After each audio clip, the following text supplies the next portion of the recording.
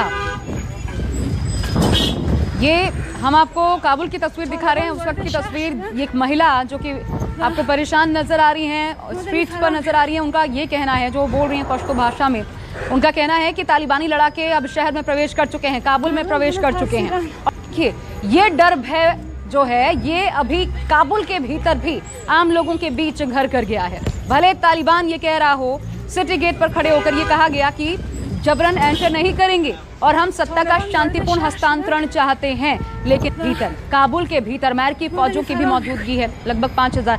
और इसके बावजूद वहां पर लोगों में कितना डर भय है। काबुल वो राजधानी जहां पर सबसे बड़ी तादाद में मौजूद है अफगानी फोर्सेस, इसके बावजूद तालिबान का डर साफ तौर पर इस वीडियो में देखा जा सकता है। के सिन्हा जी हमारे साथ डिफेंस एक्सपर्ट इस वक्त जुड़ गए हैं। सिन्हा साहब, स्वागत है आपका न्यूज़ 24 पर। सर, ये बताइए अब आगे आप क्या देख रहे हैं? ये जोर जबरदस्ती के साथ सत्ता का हस्तांतरण शांतिपूर्ण तरीके से जो तालिबान कह रहा है, ये करेगा या फिर जोर जबरदस्ती होगी जैसा बाकी प्रांतों में देखने को मिला? देखिए, कोई जो शांतिपूर्वक तो एक माहौल है, कोई शांतिपूर्वक नहीं है। ये तो टोटल एक कू है, तालिबान का कू है, जिसमें अमेरिका साथ दे रहा है, पाकिस्तान तो लगा ही हुआ है। और वहां पर ये देखिए छलावा है, ये कोई वहां की कोई रेजिस्टेंस नहीं है और वहां के लोगों के साथ छलावा है। आपने महिला का वो देखा, वो खौफनाक चेहरा इन्होंने बेच दिया पूरे के पूरे अफगानिस्तान के लोगों को। देखिए, वहां के 32.5 मिलियन पीपल हैं और अमेरिका उसका सॉलिड जिम्मेवार है। 2018 में जिसके अगेंस्ट में आप कहते थे कि वो आतंकवादी है, जिसके लिए आप वॉर ऑफ टेररिज्म चला रहे थे, उसके साथ आप साठगांठ करके और पाकिस्तान के चलावे में आकर के आपने दोहा में कर लिया।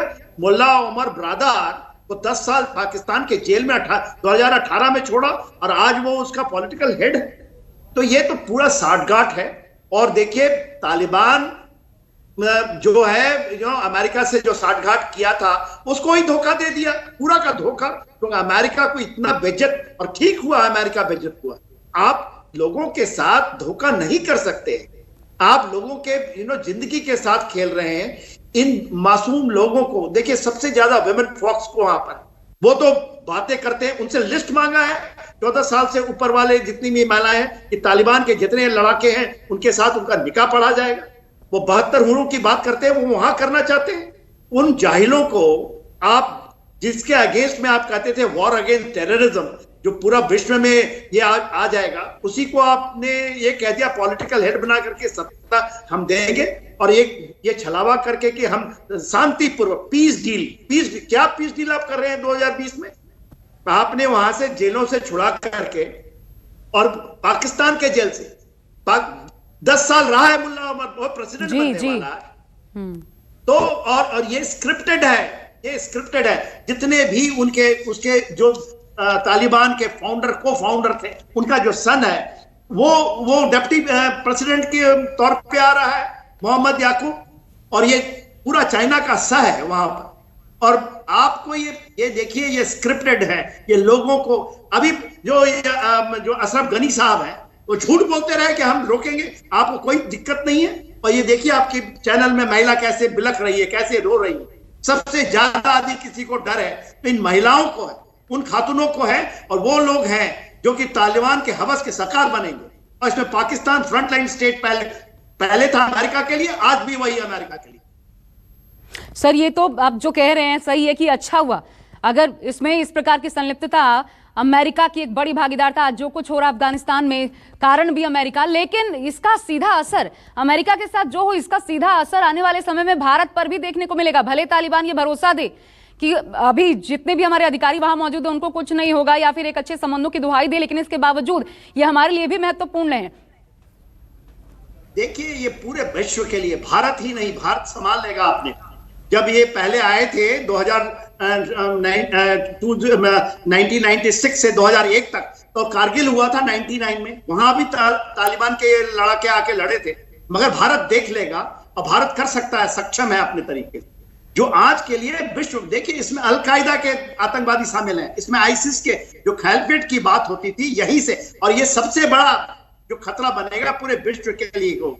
भारत को तो चौकन्ना होना होगा, और भारत को इसमें कोई दो बात नहीं। सर, मैं आपको थोड़ा सा रोक रही हूँ। देखिए, अभी हम कह रहे थे सिटी गेट पर वहां पर तालिबानी लड़ाके मौजूद हैं। अब देखिए, बड़ी खबर ये आ रही है कि राष्ट्रपति भवन के बाहर तालिबानी लड़ाके पहुंच चुके हैं। और ये जो डर खौफ अब महिला के चेहरे पर दिखा रहे थे, वो जो बता रही थी कि तालिबानी लड़ाके अब शहर के अंदर प्रवेश कर चुके हैं राष्ट्रपति भवन के बाहर। बिल्कुल सिन्हा साहब, जो आप कह रहे थे कि ये कोई शांतिपूर्ण तरीके से कुछ नहीं होने जा रहा, वही होगा जैसा कि होता आया है। और यहां भी जोर जबरदस्ती जरूर देखने को मिलेगी। राष्ट्रपति भवन पर अब कब्जा चाहते हैं तालिबानी। लेकिन संजीव, क्योंकि मेरे साथ जुड़े हुए हैं, संजीव, क्या रूप रहने वाला है, जरा ये बताइए अब आगे। क्योंकि अगर राष्ट्रपति भवन के बाहर तक पहुंच चुके हैं, वहां पर कब्जा चाहते हैं, इससे पहले कहा गया सरेंडर करने के लिए, तो आगे क्या हो सकता है?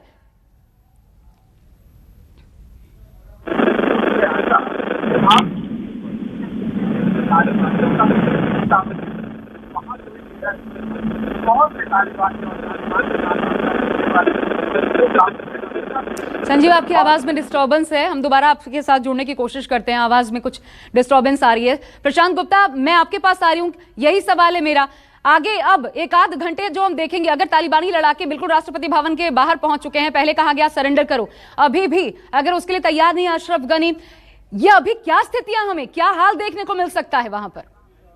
देखिए, अभी बीच का एक रास्ता निकालने की कोशिश की जा रही है, क्योंकि इसमें कहीं ना कहीं जो वेस्टर्न इंटरेस्ट हैं वो भी छुपे हुए हैं। हालांकि जो तालिबानी है वो पूरी तरह से कब्जा करना चाहते हैं। अब अफगान जो वहाँ का राष्ट्रपति भवन है, वहाँ काबुल के राष्ट्रपति भवन पर कब्जा करना चाहते हैं। और अब जिस तरह से पूरे लगभग ये माना जाए कि 75 to 80% अफगानिस्तान पर तालिबान का कब्जा हो चुका है। मजार शरीफ, जो अफगानिस्तान की सेना का सबसे मजबूत किला कहा जाता है, वहां पे कब्जा हो चुका है। जलालाबाद पे कब्जा हो गया। वहां के गवर्नर ने नहीं प्रशांत, अब तो कहना चाहिए बचा क्या?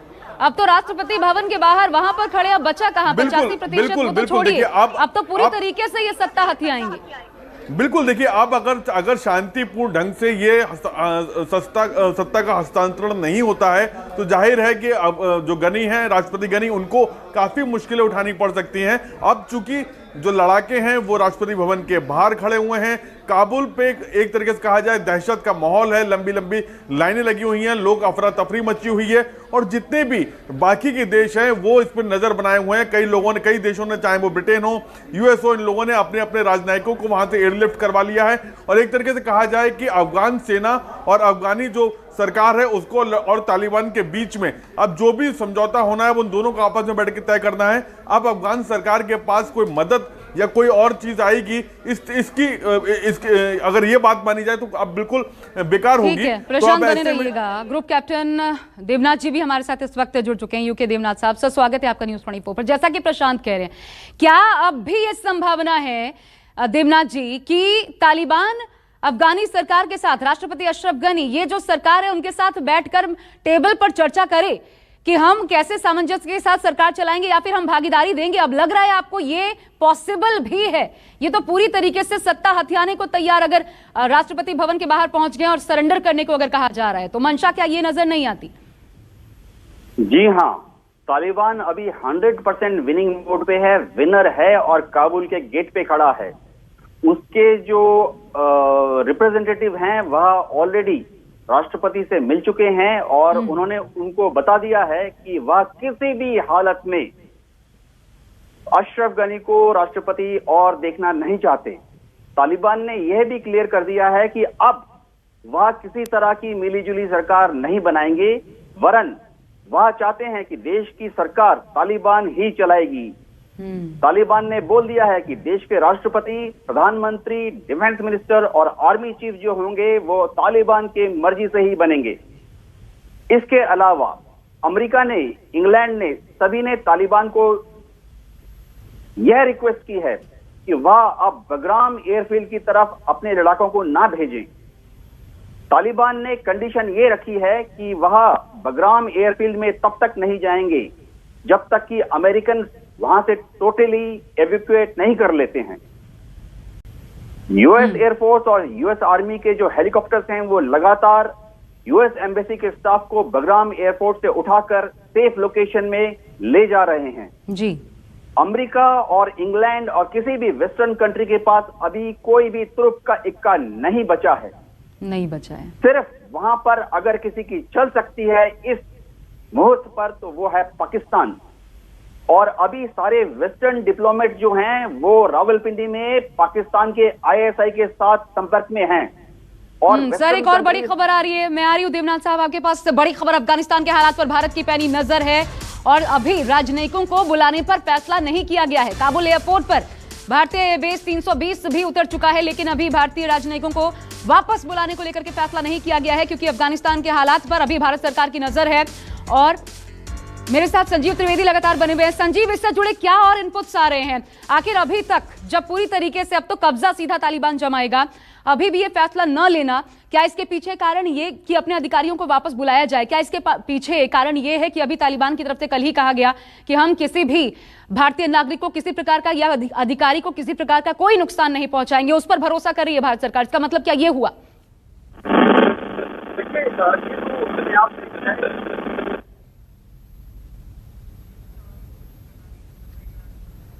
संजीव जी, आवाज नहीं आ पा रही है आपकी, एक बार फिर से दिक्कत हो रही है। मैं दोबारा कहती हूँ पीसीआर से वो दुरुस्त कराएंगे आपका ऑडियो। लेकिन प्रशांत मेरे साथ लगातार बने हुए हैं। प्रशांत, इससे जुड़ी कोई इनपुट आपके पास? वहां पे नजर रख रही है भारत सरकार और फिलहाल अभी राजनयिकों को बुलाने के लिए कोई आदेश अभी तक भारत सरकार की तरफ से नहीं किया गया है। हालांकि कई देशों ने अपने राजनयिकों को अफगानिस्तान से वापस बुला लिया। काबुल में जिस तरह से हालात बिगड़े और जिस तरह से दहशतगर्द और तालिबानी लड़ाके हैं उन्होंने काबुल के ऊपर कब्जा कर लिया और अफरा तफरी की माहौल है, उसको देखते हुए कई देशों ने अपने राजनयिकों को बुला लिया। हालांकि भारत की तरफ से फिलहाल अभी ऐसे कोई आदेश नहीं हुए हैं, स्थिति पे नजर बनाए हुए हैं। भारत का एक बहुत बड़ा फाइनेंशियल स्टेक की बात कह लें या इंफ्रा के लेवल पे बात करें तो अफगानिस्तान के अंदर बहुत ज्यादा वहां पर जो भारत का स्टेक लगा हुआ है और इसीलिए भारत लगातार नजर बनाया हुआ है। अभी तक फिलहाल ऐसा कोई आदेश नहीं आया भारत सरकार की तरफ से। बिल्कुल, 34 प्रांतों में लगभग 400 ऐसे प्रोजेक्ट्स है, ये समझिए भारत की तरफ से, जिसमें चाहे स्वास्थ्य क्षेत्र की बात कर लिए, पेयजल योजनाएं, ऐसे तमाम क्षेत्रों में भारत ने मदद की थी अफगानिस्तान की। वहां पर इतने बड़े तादाद में भारत की मदद पहुंची थी और हमारा एक बहुत बड़ा स्टेक है ऐसे प्रोजेक्ट्स में, उसको लेकर भी हमने, क्योंकि तालिबान के सामने ये मसला उठाया बताया गया था उन प्रोजेक्ट्स का क्या होगा, क्या वो एक तरीके से पैसे की बर्बादी थी, आगे उसको कैसे चलाया जाएगा।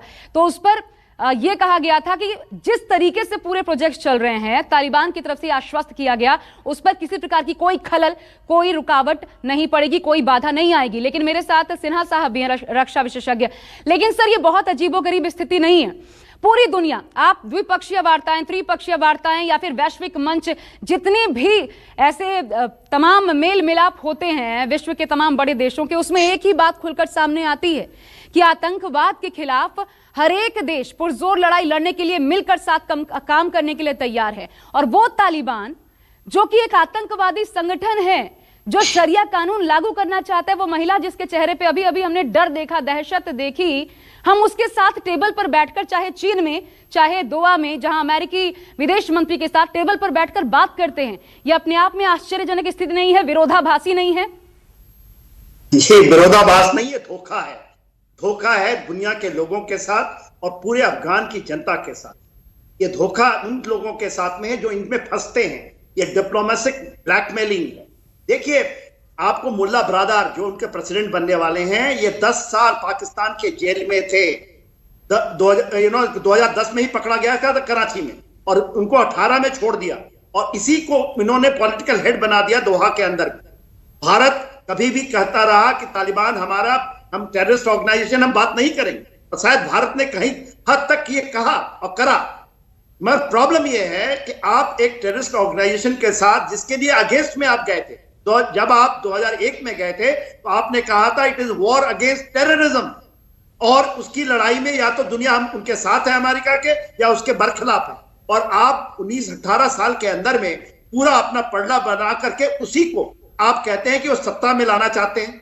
तो ये दो जोगलापन किया है अमेरिका ने, ये जो गेम थिंक, ये वो उनको बहुत भारी पड़ेगा। अमेरिका की केवल साख नहीं गिरेगी, जो पॉलिटिकल, जो स्ट्रेटेजिक स्पेस है, जिसको सब बेचैन है, चाइना को वो सोच रहा है कि वो बहुत बड़ा गेम खेल रहा है। अमेरिका अभी भी ये सोच रहा है कि शायद वो चाइना को इसमें फंसा लेगा। वो उसको पता नहीं कि वो जो पाकिस्तान है, एक आप इस बात को हम लोग बैठ करके अपने टेबलों पर, टीवी पे बहुत बातें करते हैं, जो वहां के 70 ISI है और जो पाकिस्तान के जनरल हैं, वो इतने सातिर हैं, अमेरिका को बुद्धू बनाया, उनको वहां से छुड़वा करके तालिबान को आज लाने में अमेरिका के थ्रू पाकिस्तान का हाथ है, और आज चाइना को भी उनको साथ आके खड़ा कर दिया है। तो ये पूरे विश्व की जो पॉलिटिकल स्पेस है, ये पूरे दुनिया के लिए बहुत बड़ी खतरा पैदा। भारत संभाल लेगा अपने को, तालिबान से कोई डर नहीं, तो हमारी प्रोफेशनल आर्म फोर्सेस हैं। प्रॉब्लम आ जाएगी जब ये चीजें आपको यूरोप में जाएगा, ये आतंकवाद, उसमें अलकायदा शामिल है, आईसिस शामिल है। आप तालिबान में मत रह जाइए, उसके अंदर में वो लोग हैं जो पाकिस्तान के लिए भी खतरा है, बहुत बड़ा खतरा। तो चीजें बहुत तेजी, और हमें जो कह रहे थे कोई भाई साहब कि 2 बिलियन का प्रोजेक्ट लगा दिया हमने, अरे आपने उनके मदद के लिए लगाया, हमारा कोई इन्वेस्टमेंट आप मत सोचिए कि हमने किया है, हमारे पैसे का कोई रिटर्न आएगा। इंडिया ने नहीं किया था उसके लिए, हमारे डैम बना करके वहां के लोगों के लिए किया था, तो उनको जाने दीजिए। आप 1500 जो हमारे भारतीय फंसे हैं, उनको निकालने की चेष्टा कीजिए। देखिए, हमारी जो एयरप्लेन गई है, उसको तालिबान ने कब्जे में भी ले लिया था, उसको उतरना दिया है। क्यों नहीं वो बरगाम एयरफील्ड में उतारा अमेरिका से के साथ मिलकर? तो हम गलती पे गलतियां कर रहे हैं, और ये गलती हमारे 1500 लोगों के लिए फिर वो ना हो जाए जो IC 814 में हुआ था तालिबान के साथ। अब गिड़गड़ाएंगे जाकर के लोगों को जान को बख्श देने के लिए। तो ये गलतियां नहीं होनी चाहिए, ये बहुत बड़ी जिम्मेवारी है। 1500 लोगों को अमेरिका ने तो 5000 ट्रुप उतार दी है अपने लोगों को लाने के लिए। तो ये गलती यदि भारत कर रहा है तो हो सकता है कि भुगतना पड़े। आप तालिबान को बिलीव नहीं कर सकते, क्योंकि पाकिस्तान उसके पीछे खड़ा है। वो आपको इतना नीचे दिखाएगा यदि आप ये गलती कर जाएंगे।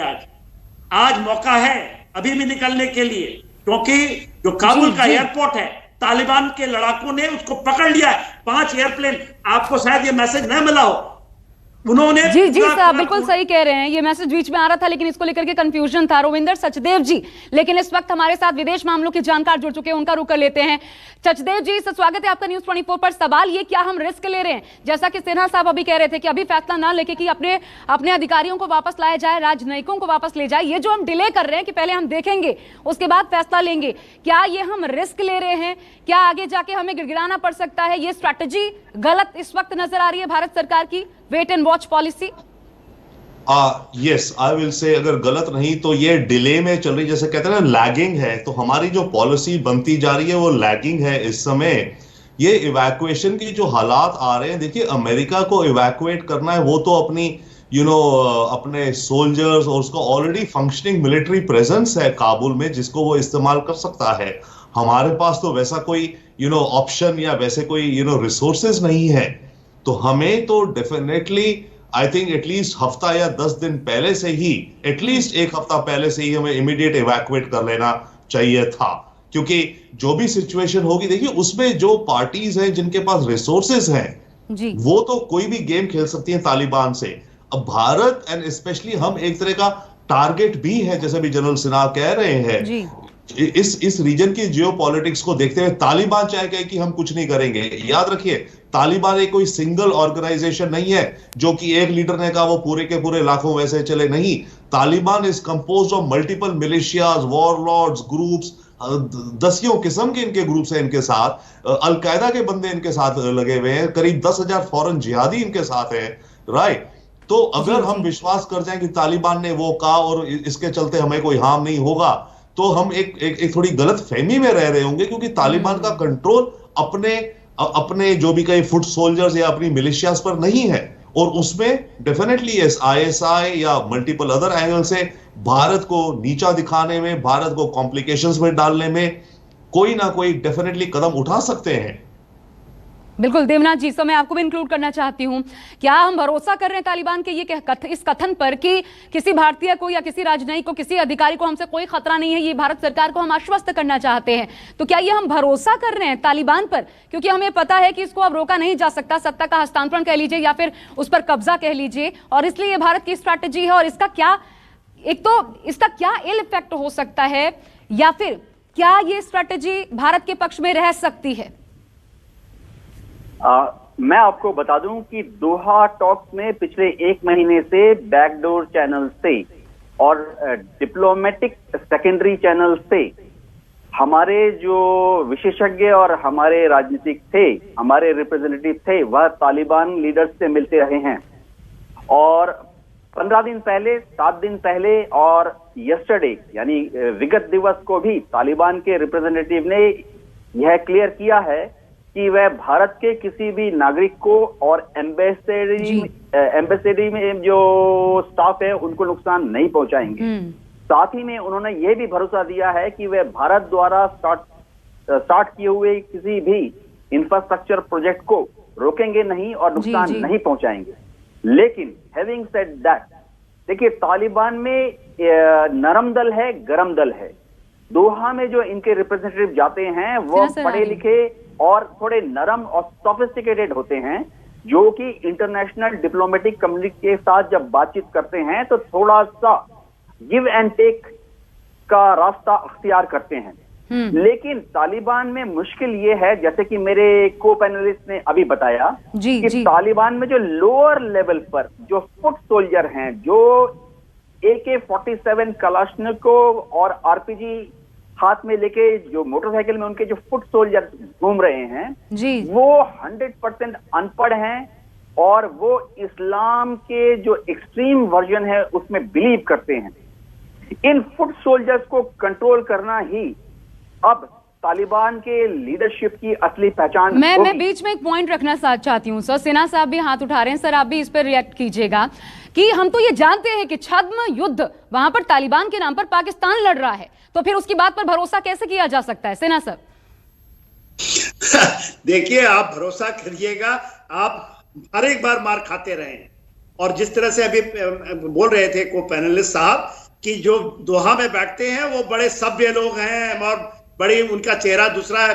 अरे भाई, या तो हमें उनके स्ट्रक्चर के बारे में नहीं पता है जो ये मुल्ला अब्दुल गनी ब्रदर हैं, ये को फाउंडर हैं तालिबान के, और ये पहले डिप्टी प्रेसिडेंट रह चुके हैं, और ये उतने ही कट्टर हैं जिस तरह से जो मुल्ला उमर थे, और ये उनके जो डिप्टी हैं अभी मोहम्मद याकूब, जिनका नाम आ रहा है डिप्टी प्रेसिडेंट बनेंगे, वो मिलिट्री ऑपरेशन कमांडर है वहां के, और वो उनका सन है आपको मुल्ला उमर के। या तो हमें पता नहीं है कि स्ट्रक्चर क्या है। जो सलाहुद्दीन हक्कानी की वो बात कर रहे हैं वित्त मंत्री के, वो हक्कानी नेटवर्क के हेड हैं, और हम क्या बातें कर रहे हैं। देखिए क्या होगा यदि आपने मान लिया और भारत ने इसको रिकॉग्नाइज नहीं किया ना, जो लाएंगे, जिसमें उन्होंने 30% बात कर रहे हैं कि हम उसको शेयर करेंगे, और नहीं किया, तो ये एक आप लेके चलिए 1,500 लोगों की जान का खतरा है, और इंडिया को करना पड़ेगा रिकॉग्नाइज। चाइना करने के लिए तैयार, कल हो जाएगा चाइना उसको रिकॉग्नाइज कर देगा, और उसको रशिया भी करेगा, पाकिस्तान भी करेगा, और बहुत सारे अमेरिकन थिंक टैंक कहेगा कि इसको रिकॉग्नाइज कीजिए। हम इन जालों में फंसते रहे हैं और अभी फंस रहे हैं। हार्ड डिसीजन लेने का समय है। देखिए आपके एयरक्राफ्ट को तालिबान ने उतरने दिया है, उसको नहीं उतरने दे रहा था, फिर आप इवैक्यूएशन करेंगे, फिर वो नहीं जाने देगा, और 1,500 लोगों की जान को आपको खतरा है, और आपसे बार्गेनिंग करेगा कि आप इसको रिकॉग्नाइज कीजिए। तो आप ये कहते हैं कि हम बड़ा डिप्लोमेटिक गेम खेल रहे हैं, आप टोटल फेल कर जाइएगा यहां, यदि आप सामरिक तरीके से नहीं सोचते हैं तो। संजीव त्रिवेदी भी मेरे साथ हैं, इसलिए मैं इस पे एक्सप्लेनेशन संजीव आपसे लेना चाहती हूं। इसके पीछे दलील क्या है भारत सरकार की तरफ से? ये स्ट्रैटेजी क्या है जो delay, wait and watch policy की हम देखेंगे और उसके बाद रिएक्ट करेंगे कि अपने राजनयिकों को या फिर अधिकारियों को वापस लाना है या नहीं? क्या कारण इस डिले का? देखिए, भारतीय विदेश मंत्रालय सूत्र जो है वो कहीं भी इस बात को लेकर तनाव में नहीं है कि हमारे जो अधिकारी और कर्मचारी हैं काबुल में इस वक्त वो खतरे में हैं। वो नहीं मानते इस बात को। उनका ये कहना है कि जो हमारे काउंसुलेट थे वहां हमने समय से बंद कर दिया उसे, और हमारे अधिकारी जो अभी इस वक्त काबुल में हैं वो सुरक्षित हैं। वो जो अपने आप में कॉन्फिडेंस है, उसकी खास वजह यह है कि काबुल में वो इलाका जहां पर ये दूतावास वगैरह हैं वो सुपर सेक्लूडेड इलाका है। आप वहां पर बहुत आसानी से चाहे सब कुछ घिर जाए तो भी बहुत प्रवेश कर जाएगा, ऐसा है नहीं। वहीं उस इलाके में तमाम दूतावास हैं, और इवैक्यूएशन अभी मेजर तरीके से किसी भी दूतावास ने पूरी तरह खाली नहीं किया है, इंक्लूडिंग द अमेरिकन। तो ये कहीं जल्दी तो नहीं होगी। दूसरी बात बहुत महत्वपूर्ण है ये कि पिछली बार और इस बार में जरा अंतर है। पिछली बार जब तालिबान सत्ता में आया था आशा, उस वक्त पाकिस्तान, सऊदी अरेबिया और यूएई ने केवल उसे रिकॉग्नाइज किया था। इस बार तो आप देखिए पहले से ही अमेरिका, इसके अलावा चाइना, इसके अलावा टर्की, ये तमाम ऐसे मुल्क हैं जो उनके साथ कहीं ना कहीं कोई संबंध कायम कर चल रहे हैं। तो पिछले बार वाली स्थिति नहीं होने जा रही है। अब यहाँ पर भारतीय राजनयिकों और भारत की नीतियों में क्या कोई बदलाव आने वाला है? क्योंकि तालिबान वहाँ की एक हकीकत है। आप अगर उन्हें रिकॉग्नाइज नहीं करेंगे, वो अपने लड़ाके कश्मीर की तरफ भेजेंगे। फिर पाकिस्तान को मौका मिलेगा कि वो तालिबान को हमारे खिलाफ खड़ा करे। हम अशरफ गनी या हम किसी भी और ताकत जो अफगानिस्तान में तालिबान का विरोध कर रहा है, हम उनके लिए लड़ाई क्यों लड़ेंगे? ये एक सोचने वाली बात है, और शायद हम राजनयिक संबंध अपने खत्म नहीं करना चाहते। संजीव, ये 4 तस्वीरें इस वक्त हम दिखा रहे हैं, इसीलिए मैं आपको बीच में सॉरी इंटरप्ट कर रही हूं। ये चीखती महिला जेल से कैदी भाग निकले हैं, वहां रिहा कर दिया गया कैदियों को तालिबान की तरफ से। काबुल में, पूरे काबुल में इस वक्त डर, खौफ, दहशत का माहौल है, और तालिबानी लड़ाके देखिए कैसे हर जगह, हर गली, हर नुक्कड़ पर इस वक्त काबुल में तालिबानी लड़ाके हैं। इसलिए सचदेव साहब, जो आप भी इससे पहले कह रहे थे, अभी जैसा संजीव कह रहे, वो इलाका एक सेफ जोन में आता है, लेकिन कैसे मान लें? ये देखिए कि हमारे अधिकारी सेफ है, वहां का माहौल इस रूप में देख करके। और जैसा इससे पहले हमारे दूसरे पैनलिस्ट भी कह रहे थे कि वहां का वो जो अनपढ़, जिनके पास अभी AK-47 आ गई है और उनको तो बस उसकी आजमाइश करने में मजा आ रहा है, उनसे हमारे अधिकारी सेफ हैं, ये कैसे मान लिया जाए?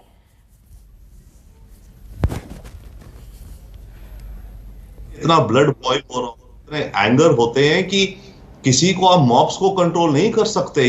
किसी भी तरफ चल जाएं तो हमें इस पे विश्वास करना उन्होंने कह दिया है तो बड़ा मिसप्लेस्ड है। बट एक चीज मैं और कहूंगा, देखिए 2 दिन पहले जब प्रेसिडेंट बाइडेन ने कहा था कि हम 3,000 अमेरिकन सोल्जर्स वापस भेज रहे हैं अफगानिस्तान में, अपनी एम्बेसी को इवैक्यूएट करने के लिए, ठीक है। कल रात उन्होंने कह दिया कि हम 5000 भेज रहे हैं, और पता है क्यों? क्योंकि काबुल एयरपोर्ट को सिक्योर करना है। पॉइंट इसकी, अगर काबुल एयरपोर्ट सिक्योर नहीं हुआ तो रनवे पे इनके मिसाइल्स बॉम्ब्स आके मार दिए तो कोई प्लेन उड़ नहीं पाएंगे काबुल एयरपोर्ट से। ये हालात होने जा रहे हैं। I mean that is the danger right now. इसीलिए, और अमेरिकन जो फोर्सेस वहां पर हैं इस समय, उनके पास लाइट आर्म्स है, उनके पास हैवी आर्टिलरी नहीं है काउंटर करने के लिए तालिबान को, राइट। तो इसीलिए अमेरिका ने इमीडिएटली सोल्जर्स वहां बढ़ाए हैं कि हम इमीडिएटली अपनी एम्बेसी के स्टाफ को एयरपोर्ट पे ले आए और एयरपोर्ट से फटाफट एयरक्राफ्ट से निकाल दें, क्योंकि हो सके कुछ बॉम्बिंग वगैरह अगर हो गई तो अगर रनवे आपके ब्लास्ट हो गए तो आपके प्लेन तो लैंड ही नहीं कर पाएंगे वहां पे। तो हमारे अगर बंदे वहां हैं, हम प्लेन भेजना भी चाहें और तालिबान कहेगी हाजी आप आके उठा लो, अगर कहते भी हैं, हमारे प्लेन वहां लैंड ही नहीं कर पाएंगे। इवैक्यूएट करने के बाद छोड़िए तो फिर हमारे बंदे। मैं माफी के साथ सर आपको रोकना चाह रही हूँ, वक्त इतना ही था इसलिए माफी चाहूंगी। आप सभी का बहुत बहुत शुक्रिया हमारे साथ जुड़ने के लिए। लेकिन हमारी नजर इस बड़ी खबर पर लगातार बनी हुई है। पल पल जो अपडेट्स आ रहे हैं, जो बदलाव हो रहा है, आप तक पहुंचाते रहेंगे बहुत आसानी से। नमस्कार, मैं हूं मानक गुप्ता। अगर आपको हमारा ये वीडियो पसंद आया हो तो इसे लाइक और शेयर जरूर करें, और हां, हमें सब्सक्राइब और फॉलो करना ना भूलें ताकि आप देश और दुनिया की कोई खबर मिस ना करें। तो जुड़े रहिए हमारे साथ और देखते रहिए न्यूज़ 24।